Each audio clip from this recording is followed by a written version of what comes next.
caros convidados.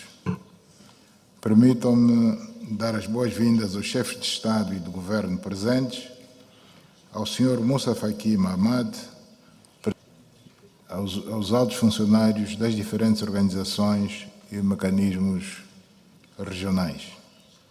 The African Union Commission will accompany all the efforts in the region in coordination with multilateral and bilateral initiatives for the stability of the Great Lakes region, and the Commission has organized a tripartite summit with the representatives of ECOWAS, ICGLR and SADC, as well as the Eastern African Community, in order to deal with the concerns of the region. In order to work and having more regional and coordination, taking into account